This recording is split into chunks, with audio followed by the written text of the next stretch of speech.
Welcome back to the Nerdrotic podcast. My name is Gary Beekler. I am from nerdrotic.com and I am live in San Francisco, California.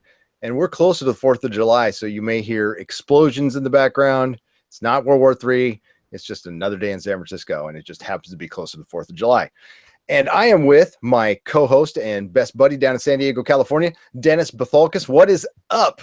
Hey, no, we don't have any fireworks going on down here, but we did have a wildfire going on just up the road from me.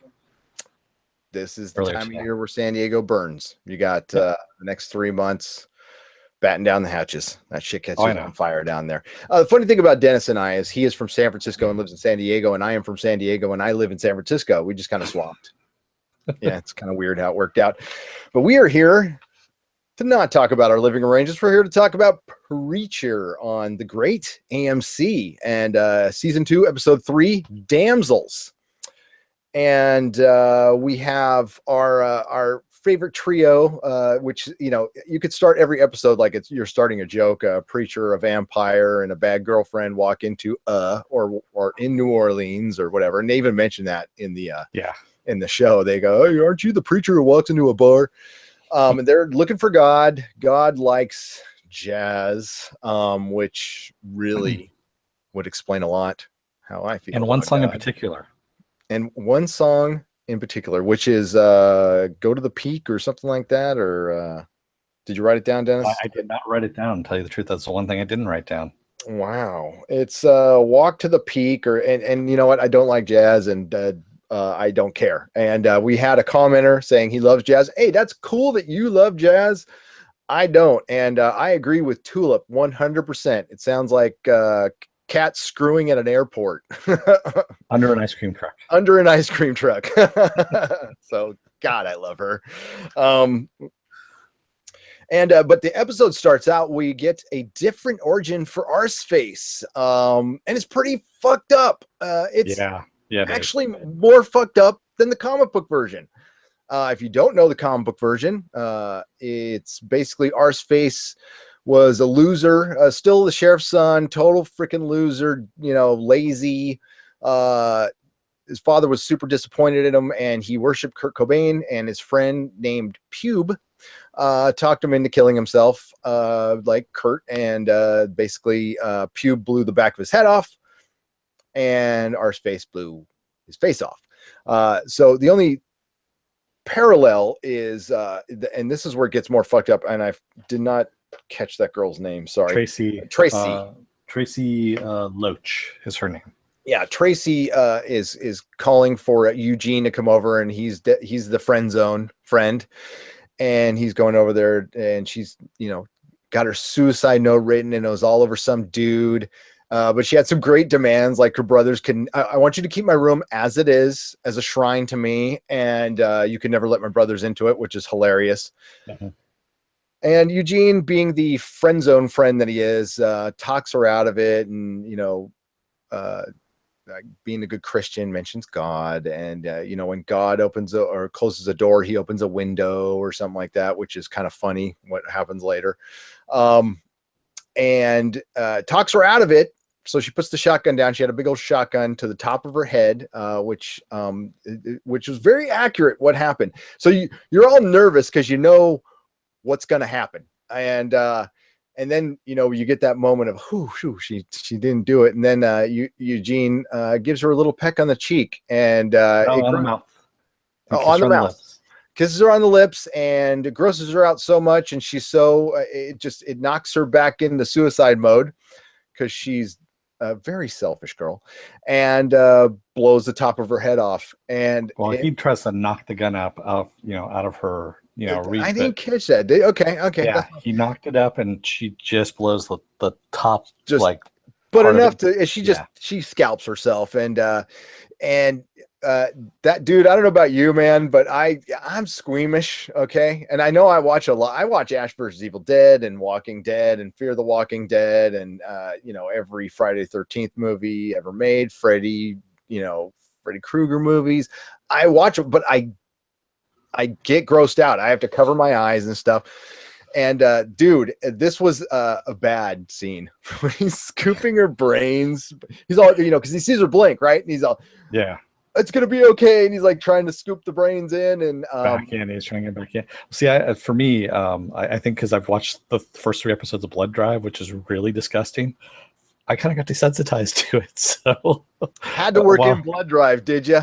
I had to, yeah. I mean, talking when Dennis likes something, ladies and gentlemen, he gets he's kind of autistic with it. He gets just really locked in, and that's cool. It's all right. But no, it's just really disgusting. So I think that's kind of where I was like, yeah, okay, it's not as disgusting as that. So I was, No, you're right. You're right. You're right. We were just talking about it in our actually very long pre-production meeting, and if there's any comments out there about autism and sensitivity and stuff, my son is autistic, so so stop. Okay, so and he's on the spectrum. Anyway, I don't know what autism is, now that but we're not going to go into that right now. But I say it in jest, okay? But you are on the spectrum, Dennis, but we love you. What spectrum? I'm on a spectrum too. I don't know which one, but I'm on one. So we get to see we see that the fact that Eugene is in hell, and we get that little repeat thing going we got with the Saint of Killers, and that was really, really well done, I thought. And we got to see Tracy's head explode a couple more times, which was really gross. And the opening the window, the part is when when the door was locked and Tracy's mom was trying to get in, and Eugene couldn't open the window, and he gets all confused, and he just decides to blow his own head off because she starts mentioning, "I'm going to tell your dad," and it kind of freaks him out. And then the gunshot goes off, and then we go into repeat mode.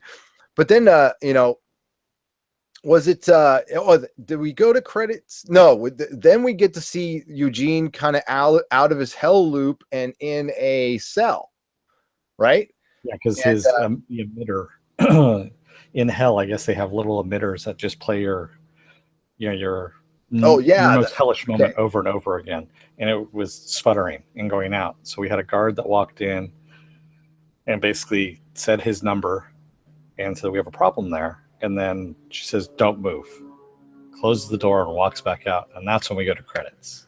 Yes. And we are in, after post credits, we are in New Orleans, and they're looking for God in all the wrong places. We're not in New Orleans. We're in the car leaving Texas, and they're listening to jazz. Remember? Yes. That song that neither of us wrote down. So yes. Yeah. So they're listening to jazz, and that's when Tulip mentions that it's a cat screwing at an airport, and she's trying to drop hints that she doesn't want to go there. I don't want to. I mean, like, without actually coming out and saying it. I think if she just actually came out and said it, it might have helped, but it wouldn't be good for the script. So they end up going there anyway. They were talking about the jazz song, and Jesse likes jazz, and oh God. What did fucking Cassidy say? It was a catchy tune. So they end up in New Orleans looking for God in all the wrong places, and they split up because Tulip's freaking out. Before they split up, they go to the Kitty Cat Club, and the first bar they walk into, they said, "We're looking for God," and the bartender says, "All 3 of you?" Oh yeah, okay, yeah, all 3 of us. And so so the bartender walks out from behind the bar and he goes, "Come on." So he takes them down this hallway, out into the back alley. There's a big dude standing there. They're looking for God. All 3 of them? Yes, all 3 of us. So he undoes this chain. They go down a little further down this hole, go down into the basement, and there's this old guy that's standing down there. And they're looking for God. The old man does to his lips, pulls back a curtain, and there's a woman sitting there with I guess it's a guy dressed up in a dog costume, and she's holding his leash. And the old man brings out a tray with dog treats, and just some toys, let's just say. And well, it's like a big rubber blue dildo with like little spikes, berries and spikes, like little rubber spikes, but they're still spikes. I mean, that can't, well, maybe it does. I don't want to judge here, but that's a skin tight dog suit. And yes. I got my notes screwed up on that one. Sorry guys. I wasn't going to pass by that one, but yeah, dude. And I love I mean, the guy says $4,000 to watch, $8,000 to play, $12,000 for doggy style. And Cassidy reaches into his pockets, and Jesse's like, "What are you doing?" "I'm paying the man." Paying the man. No. Oh my god! And then, and then they kind of focus in on the dog's eye, and the dog starts growling. Yeah. And I don't know if that's nothing, or maybe that dog is part of what we see later. Who knows? But just a great scene that was so Garth Ennis, you know what I mean? It showed this book without, I think, actually showing up in the book. Maybe it did at some point. I'm currently rereading the series again. Man Dog is the name of the character. Yes, Man Dog. But I'm discussing whether if it's in the book or not, and I can't remember. And I would imagine I was just going to call him Dog. He probably identifies with a dog, but is that what IMDb calls him, Man Dog? Actually, later on when he sees a woman that's at one of the bars when he's looking for God, still Jesse. She goes, "Hey, preacher, I know where you can find God. If you go down to this bar, ask for Man Dog." Ask for Man Dog. So it is a man. Okay. Well, we can't assume, and what is that? No, I love when they're walking out of the bar. They're like, "How does he change out of this? This is a pretty skin tight costume." Maybe that's why she's got treats, You think they're a couple? Yeah, the whole conversation about that. Oh my god. And that was just background shit, which is great. We didn't get a lot of Cassidy this episode. We didn't get any Saint of Killers. And we have Tulip on the run. New Orleans is a big, crazy city. I don't know how, I guess if you go back kind of near the same areas, kind of like San Francisco. I mean, if you walk around certain areas of San Francisco, you'll see somebody, it's the smallest big city in the world. So it might be the same thing. If you hear laughing in the background, that's my wife watching something. Sorry. And if you're talking in the background of mine, that's just the neighbors walking around outside and screaming and yelling, because that's living. That's living. So they separate after Man Dog, because Tulip fakes a stomachache because she's freaking out, and of course Cassidy goes with Tulip because he's in love with her, and Jesse's like, "I gotta find God." So fine. So they split up, and Jesse, we just get a little montage of Jesse kind of going around and looking for God in all the wrong places, like I've said twice already, and doesn't really have much luck. And that's good, because it could not be that fucking easy. There's 187 jazz clubs in New Orleans. Yes, which I'm sure they Googled, and I'm sure it's probably the exact same amount as there are liquor stores in San Francisco. There's probably more liquor stores. No, there's 500 and some odd liquor stores in San Francisco. There's a lot of fucking liquor stores here, man. Wow, it's crazy. You notice these things when you don't drink. You're like, God damn, is there anything else to do around here? Which there is. But I don't want to get into that. Never mind. I was going to go, there's a lot of stuff like Man Dog. There's a lot of Man Dogs around here. There might be one in New Orleans, but there's probably like 10 there's different breeds of Man Dog here in San Francisco. Okay.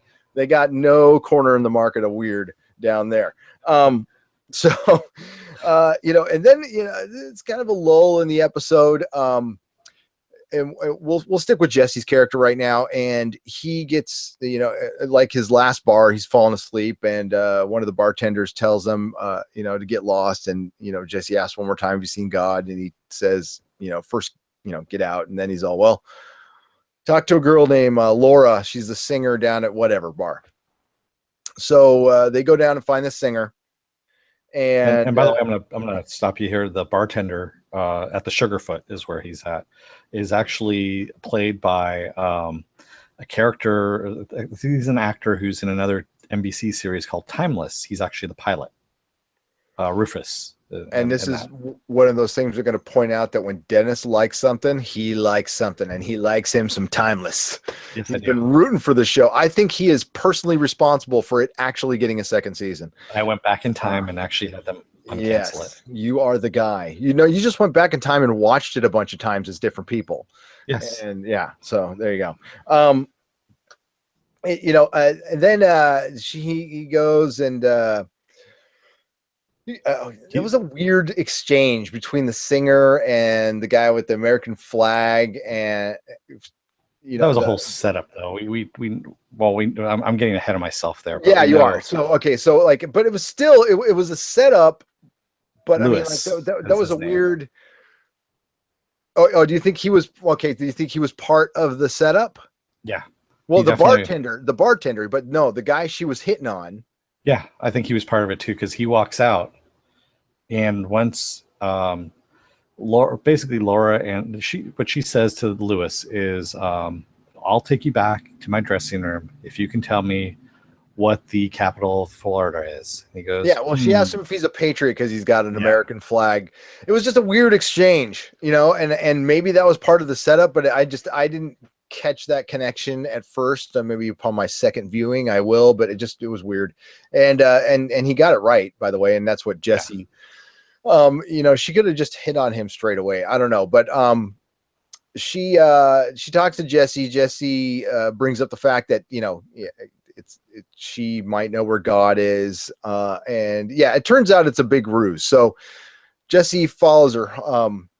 Jesse, you know, she pours a drink on Jesse, and they go out to the alleyway. And this we finally get to see some comic book, some true Jesse or Preacher comic book villains make their first appearance, and that is the Grail. The ancient. Yeah. What was that? They weren't named in the series here. No, in the comic, but I mean, it's in the comic book. The guys with the white jackets, they're a part of an ancient religious organization. It's the Grail. Yeah. And driving a white van with white suits on, and we get white hoods. Badass fight scene, a la Daredevil, like you know, no real cuts, and you know, just really well choreographed and kick ass, and I enjoyed it quite a bit. He saves the damsel in distress, which is Laura the singer, and takes her home, and she's got a baby. So, you know, she gets him to do his little God voice. Then she takes off to save the kid, and it turns out, you know, just we'll fast cut to the chase here. It turns out it's a big old ruse. And she just wanted to make sure that he actually did have the power. And we see her in a van you could totally tell it's a wig, but she takes her wig off. And she tells him to kick it upstairs to Samson. Is that what she said? Samson? Yeah, she says the Samson unit. The Samson unit. Thank you. And then we get to see, you know, our first look at Hairstar. Yes, Hairstar is a badass with but he's missing something very important. Missing his right eye. Besides his right eye. As a matter of fact, I would rather be missing my right eye than missing the thing he is missing. Now, he is in the comic book, he's used other bodies, and he's very old. He's used and he's just missing something. I don't want to spoil it because they might make it part of the story. That's you know, that's why I thought there might have been a connection to him and Mandog, but you know, yeah, we'll see. But he doesn't say anything. But it was rad to see him, and when we get back files on his desk too. You do. I don't know what that top one was. The top one says Pig on it, which we don't know. Pig, Pig, and the one under it, of course, is Jesse Custer. Yep, he's the second one. And I'm sure I will be reminded what Pig is later when I, you know, finish reading the comic book or look online. I guess I could have done that before we started, but somebody will correct us. Okay, so another thing Jesse noticed, I want to go back to on the bar. On the wall, yes, on the wall. It was a huge thing. We said it was a poster of Angelville. Yes. So what our co-host who was missing tonight, Chris Ortiz, had some family stuff to deal with. Brought up was wondering if we would get you know, the L'Angel family, and it looks like we are. I mean, I think we're I was kind of thinking that might be third season, but it looks like that'll probably happen probably in the next few episodes before the end. That'll be really cool. That'll be very cool because man, that'll be a double dose of kind of radness if they bring it both in. I don't know how they're going to do that, but they're so off comic book right now. I mean, they can they're free to do whatever they want, but it's very entertaining and they're doing a great job. I mean, this is a really good episode. Not a ton happened. Back to Cassidy and Tulip, they basically just, Cassidy was trying to get out of Tulip. What the fuck she did. She's still running from Victor. And it's Russian spelled Victor, Viktr. And we still don't know. I'm assuming it's kind of based on what she ran from in the comic book was, a hit job gone wrong. And she's recognized out in the street by Mrs. Barbary. Who sees her. And of course she knows Mrs. Barbary works for Victor and that immediately. And she's like, so she's just waiting. And then she walks into Cassidy, another weird thing. Cassidy goes, oh, I know this guy, and so go to his house. The guy speaks like French and doesn't look like, we have no idea what the guy is saying. He's all, it's cool to stay here. Come on. So they're staying at this house with the French guy, Dennis, and his name is Dennis. And we don't know if he actually knows Cassidy or not. We have no idea. If you know French, you'll know what's going on. And you could just, Cassidy's just trying to, be the manipulative drug addict vampire that he is, and trying to get away into Tulip's pants while he's pretending to be a buddy. Yeah, that's how you play the friend zone, ladies and gentlemen. So if Eugene wants to learn anything when he gets back from hell, you talk to your boy Cassidy on how to play the friend zone, because Cassidy's playing it great right now, like really well. So, and he's already, had sex with her. So, he's just trying to have sex with her again. So there you go. Because he's Cassidy and that's what he does. Not enough women, I can have a whole show. As a matter of fact, I hope they do the well, they kind of already did, but I hope they do like just more of him. I could see a whole series on Cassidy. I'd be totally okay with that. Didn't they have a comic book that was just about Cassidy? They did. Okay. They did. And they the Preacher, the list of characters in Preacher, there's actually a comic book with all of them on it, and it is so rich with characters. The dominatrix who worships Hitler, just like great stuff, and another thing they confirmed this on the Preacher wiki on the website at AMC, which kind of bummed me out because I just went to search Emily because I wanted to get the actress's name again, and it says right there that she's dead. So, when the methane explosion blew up the town, I guess I was I don't know. I was under the impression that maybe we'd get a couple survivors, but, and I think we still will, by the way, but, they confirmed she's dead. So she ain't coming back. Which I thought was weird to confirm on the website. But maybe they, I would have put believed dead, 'cause I think that's what they kind of meant. You know what I mean? I don't know. I think there's a chance that some of those characters can go back. Some of them kind of have to. So, there you go. So we go back to Jesse, who is still in a bar. And he's actually left Laura. Laura has gone away in a cab with her baby to go to the quote unquote airport. And that's when she walks through and says, next time, give me a dog, and takes her kid. And that's when she find out she's working for Grail. So Jesse's at another jazz club and it's closing down, and the band says, okay, we'll play one more song. And there's this big dude that's sitting next to him and they're like, well, what do you want us to play? And what's the song again? That is. You just keep talking, man. I'm looking it up. Okay. So the song that we can't remember, the jazz song. Something to the peak. Go on. The peak. And someone's going to tell us in the comment section, of course. And as he's listening to it, he says to the big guy, he goes, I just don't get this. He goes, I don't understand it. He goes, I've listened to this thing a couple of times. And he goes, I don't get it. And the big guy goes, just feel it, man. Do you feel it? And they're sitting there and they're kind of walk to the peak. I'll walk to the peak. There we go. I'll walk to the peak. And he goes, just feel it. He goes, do you feel it? And Jesse starts kind of bobbing to it. And he goes, there you go. You got it.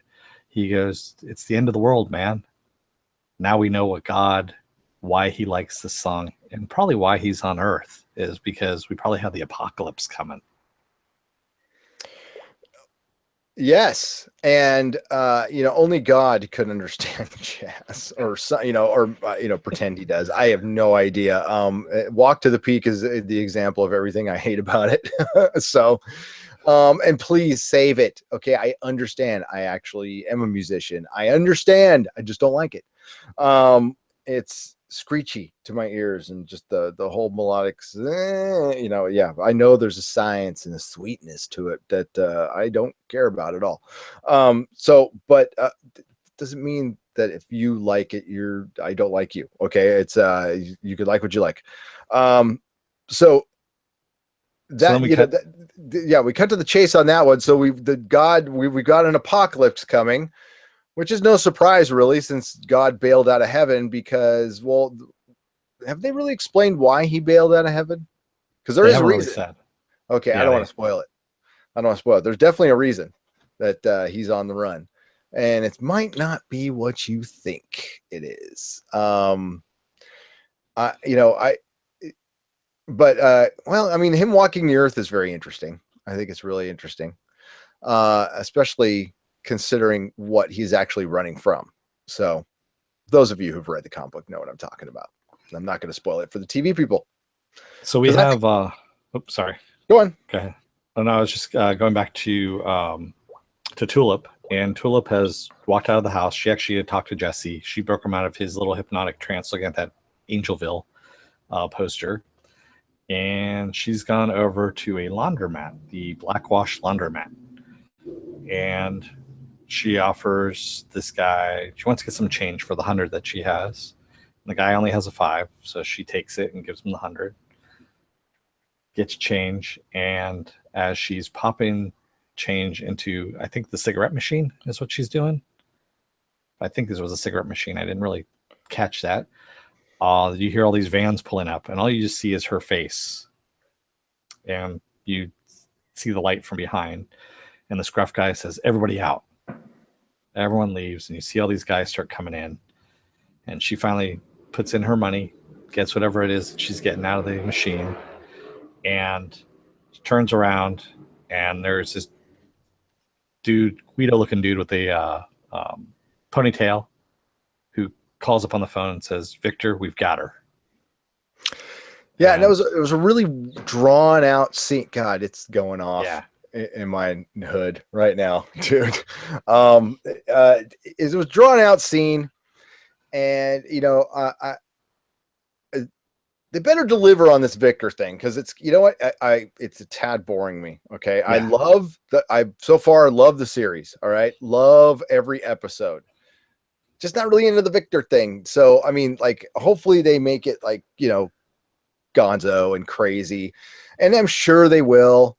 But it's been, like, don't draw it out any longer than, and it looks like they're going to get to it next episode. But yeah, not my favorite part of the story. I'm way more interested in the Grail.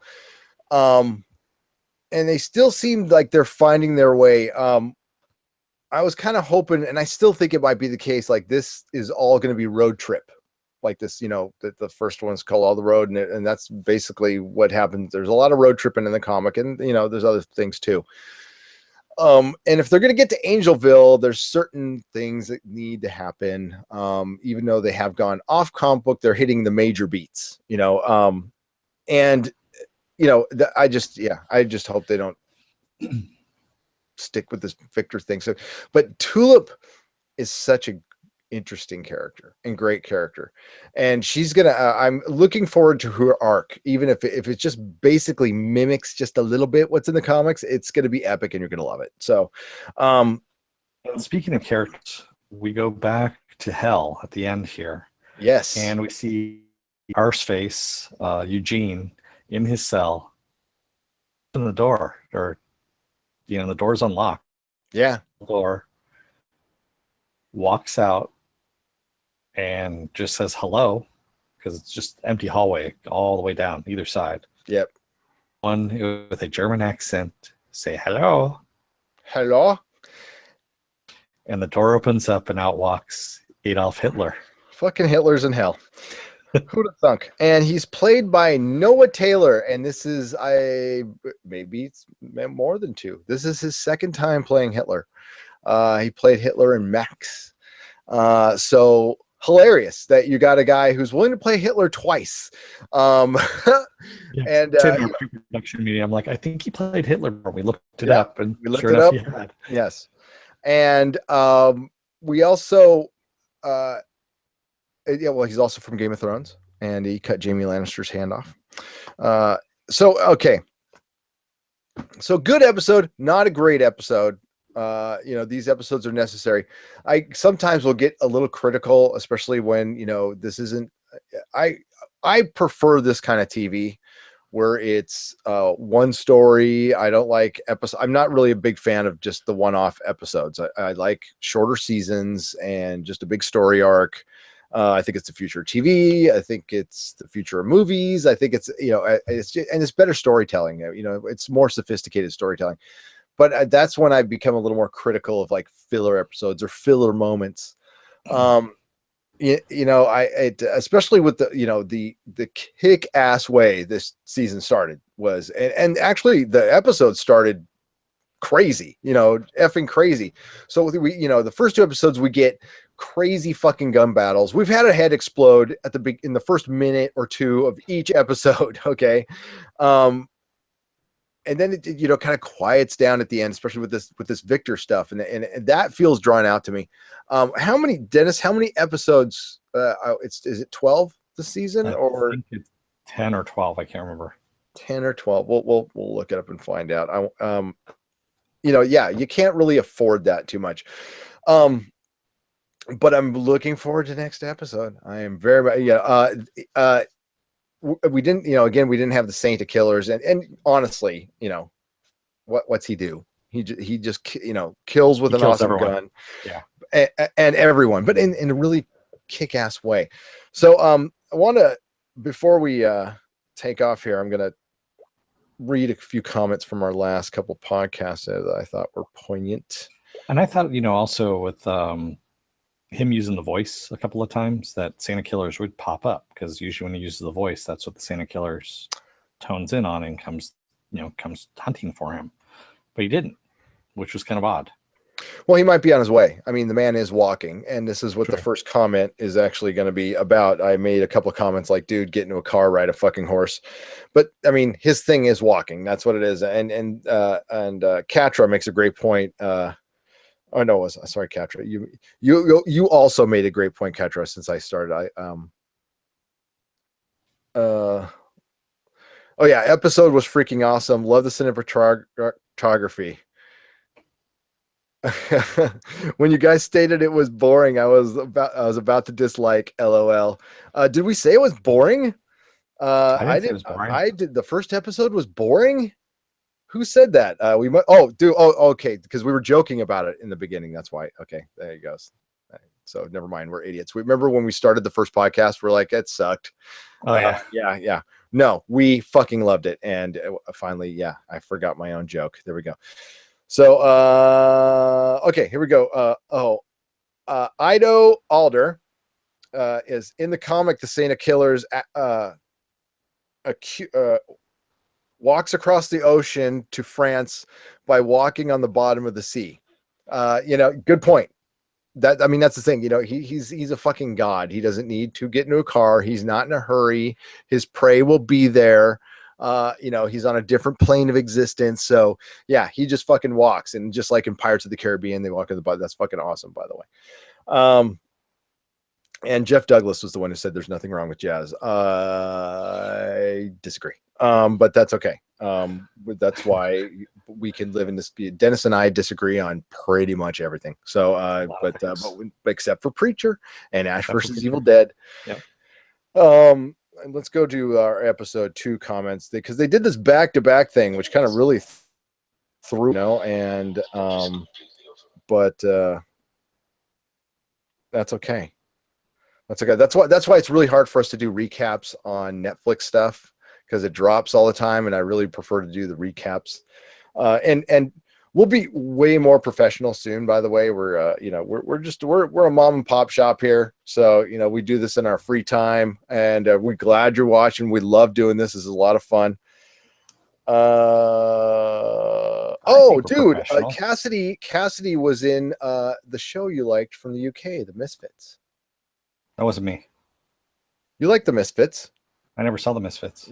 Weren't you talking about it being made into a US show? I posted you posted it, but you didn't like it. Okay. Well, he was in The Misfits. He was in The Misfits. Okay. There you go. And okay, good point. Okay. Christina Jones pretty much answered our question on why they moved Preacher from Sunday to Monday. And for us, I'm going to say, duh.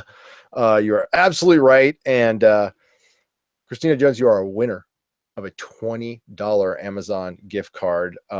Direct message me on the back end of my channel, or you can email me at nerdrotics@gmail.com. Give me your address and I will mail it to you.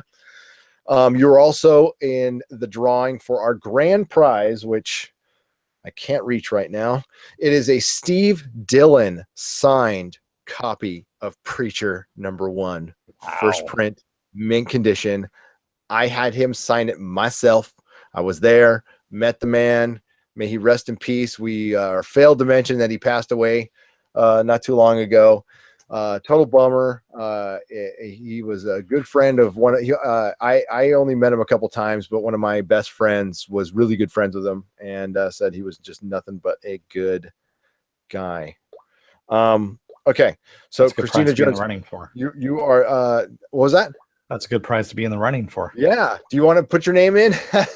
Yeah, I can't. I work for. But we thank everybody for commenting, and I might surprise a couple of you with just look at your replies to comments, and I'll put the email address in there because I might. Although I'm not. Why did it get moved? You never said what she said about why it got moved from Sunday to Monday. Oh, sorry. It got moved to Sunday, Monday because of Game of Thrones. My bad. Okay. There we go. Game of Thrones. Didn't finish that. Yeah, Game of Thrones is why they moved it from Sunday to Monday. So, duh. Okay.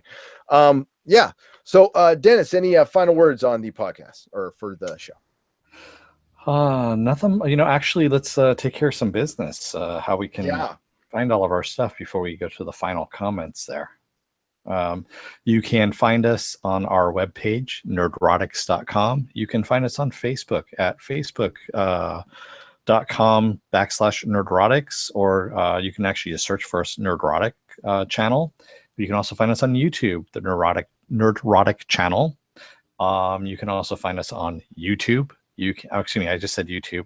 iTunes. You can find us on. What else can we find us on? I'm blanking all of a sudden. Oh man, you should not be doing this. Okay, so we're on iTunes, we're on Podomatic, we're on Facebook. Yes, we are everywhere. Just Google us. You could also, I put all the links in the description here, so I won't bore you with all that stuff. We have Twitter handles. Dennis is at The Force. I'm at Nerdrotics. Melissa Wagner's at Age of Bossy Boots. John Reed is at John Reed 16. Any final words, Dennis? Don't let the door hit your ass on the way out, America. May the small folks sing songs of your greatness. See you guys next week. Thanks for watching. Good night, everyone.